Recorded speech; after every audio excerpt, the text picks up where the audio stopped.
Mesdames et messieurs, une fois de plus, bonjour et bienvenue dans ce numéro de Vie et Vérité. Aujourd'hui, abordons un petit sujet, mais qui concerne bon nombre de personnes. Nous parlons de la comparaison. Arrêtons-nous un moment et réfléchissons un peu. Tu es en train de marcher, tu es en train de te promener, mais ton regard, mais ta tête, tes pensées sont complètement tournées vers ce que font les autres. Que va-t-il se passer?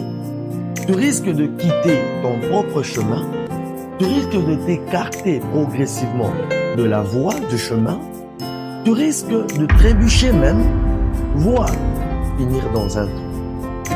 À force de regarder ce que font les autres, tu risques de passer à côté de ton propre chemin, voire de tes objectifs. Alors, de la manière la plus simple, qu'est-ce que la comparaison?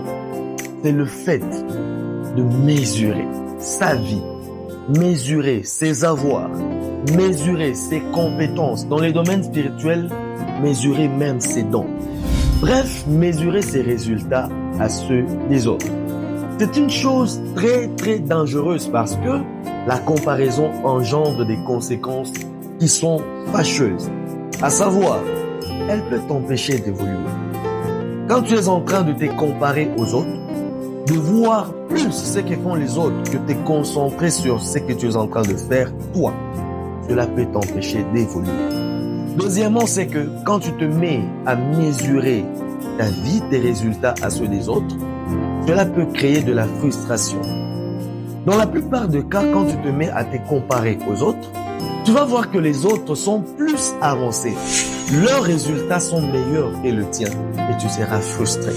La conséquence, ça risque de créer en toi de la jalousie, ça risque de créer en toi de la haine, voire même le découragement.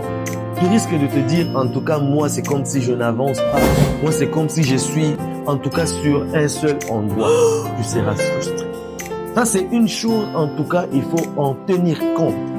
Alors, mesdames et messieurs, retenez que il n'est pas interdit, nous parlons de la comparaison, il n'est pas interdit un moment de jeter un petit regard sur ce que font les autres, mais que ce regard soit dans un seul objectif, de te pousser à t'inspirer d'eux.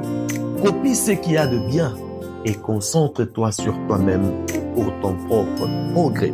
Merci, vous avez été nombreux à nous suivre. Abonnez-vous massivement à notre chaîne YouTube, Alain Machine Toumboué officiel, pour ne rien rater. À lundi prochain pour un nouveau numéro. Et Dieu vous bénisse.